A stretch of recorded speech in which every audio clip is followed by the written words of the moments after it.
오전 12시 많은 참여 바랍니다. 자, 이어서 뉴욕 현지 연결해서 자세한 내용들 짚어보겠습니다. 김한희 특파원입니다. 안녕하십니까? 네, 안녕하세요.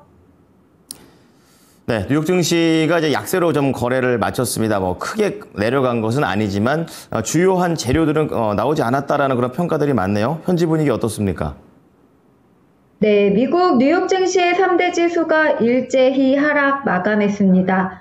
시장은 글로벌 신용평가사 무디스의 미국 신용등급 강등에도 어제는 상승했지만 오늘은 투자자들이 기술주를 중심으로 차익 실현에 나서며 쉬어가는 장세가 연출됐습니다. 뉴욕 증권거래소에서 다우존스 30산업평균지수는 전 거래 대비 0.27% 하락했고 S&P 500 지수는 0.39% 떨어졌습니다. 나스닥 지수 또한 0.38% 내린 채 거래를 마쳤습니다. 투자자들은 지난 6일 동안 상승을 주도했던 기술주에 대한 차익 실현에 나섰는데요. 매그니피센트 7 빅테크는 테슬라만 빼고 모두 내렸습니다. 엔비디아 0.88%, 애플은 0.92% 내렸고요. 알파벳과 아마존은 1%대로 하락했습니다. 마이크로소프트는 0.25%, 메타는 0.5% 떨어졌습니다. 반면 테슬라는 오후장에서 2% 넘는 급등세를 기록한 끝에 0.51% 오른 채 장을 마쳤습니다. 머스크가 정치 활동을 줄이고 앞으로 5년 동안 테슬라 CEO로 테슬라를 이끌겠다고 다짐한 게 주가 상승을 촉박했습니다. 또 테슬라의 지난주 중국 판매 대수가 1만 1150대로 2주 전 3040대에 비해 3.6배나 폭증했다는 시티그룹의 분석도 테슬라 주가 상승에 보탬이 됐습니다. 머스크는 또 CNBC와 인터뷰에서 다음 달 예정대로 로보택시 서비스가 시작된다고 밝혔습니다. 양자 컴퓨터 스타트업 디에이브 퀀텀은 26%나 폭등했습니다. 디에이브가 2020년 9월 양자 컴퓨터 시스템 어드밴티지를 출시한 지 4년여 만에 6세대 양자 컴퓨터 시스템인 어드밴티지2를 공개한 게 주가 폭등으로 이어졌습니다. 코로나19 백신 업체들도 뛰었는데요. 미 식품의약청이 이전처럼 고령자와 기저질환자에 대한 코로나19 백신 접종을 지속하기로 결정한 덕입니다. 모더나는 6%, 화이자는 2.2% 뛰었습니다. 미국 최대 주택개량 자재 소매체인 홈디포는 기대 이하 분기 실적 실망감으로 0.61% 내렸습니다. 홈디포는 실적 발표에서 관세에도 불구하고 가격을 유지할 계획이라고 밝혔는데요. 관세로 인해 실적이 악화할 것이라면서 가격 인상 카드를 꺼내들었다가 트럼프 대통령의 경로를 부른 월마트는 오늘도 소폭의 하락세가 이어져 0.33% 내렸습니다. 홈디포는 트럼프의 압박을 이겨내지 못한 것으로 보입니다. 자, 시장에 특별한 재료가 없는 것 같지만 종목들의 움직임은 바쁘게 나와주고 있습니다. 자, 그런 가운데 오늘 시장에서 또 봐야 될 것이 이 관세라든지 이러한 부분들, 전쟁에 대한 그런 부분들이 되겠는데요. 미국 쪽에서는 관세에 대한 협상이 좀 약간은 진척이 없다라는 그런 평가를 받고 있습니다. 어떻습니까? 네, 오늘 시장은 주목할 만한 지표나 이벤트가 없었던 가운데 미국과 주요국 간 관세 협상을 두고도 별다른 진척이 없었습니다.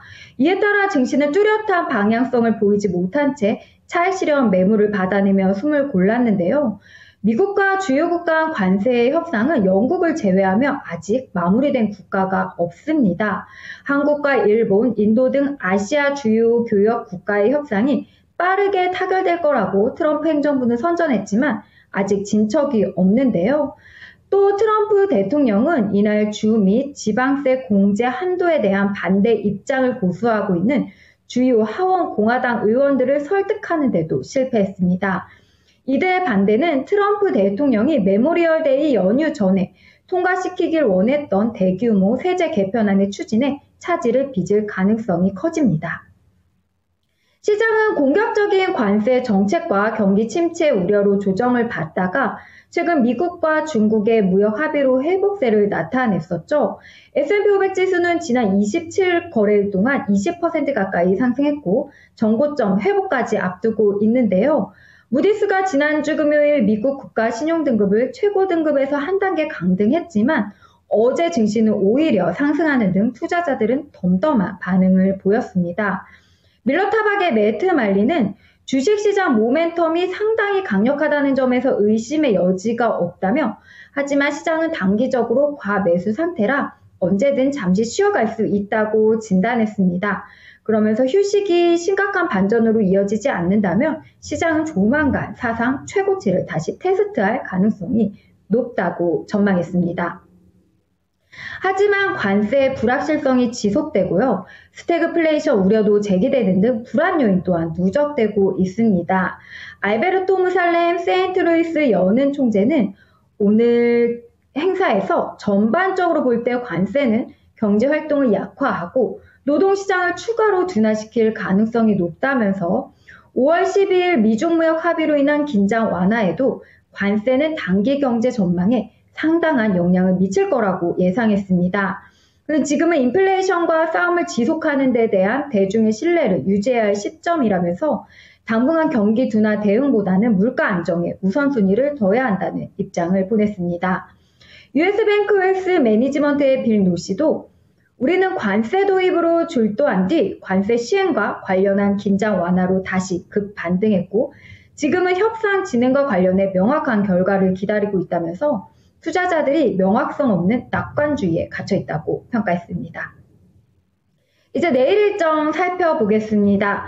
내일은 5월 에너지정보청 원유 휘발유 재고 발표가 예정돼 있습니다. 실적 발표도 있는데요. 오늘 홈디포에 이어 타겟, TJX, 로우스 실적이 공개됩니다. 이들 모두 소매업체로 소비 심리를 가늠할 수 있는 지표가 될 수 있는 만큼 잘 지켜봐야 할 것으로 보입니다. 네, 내일도 관련된 내용들 잘 지켜보겠습니다. 오늘 말씀 감사합니다. 네, 감사합니다. 지금까지 모닝인 뉴욕이었습니다.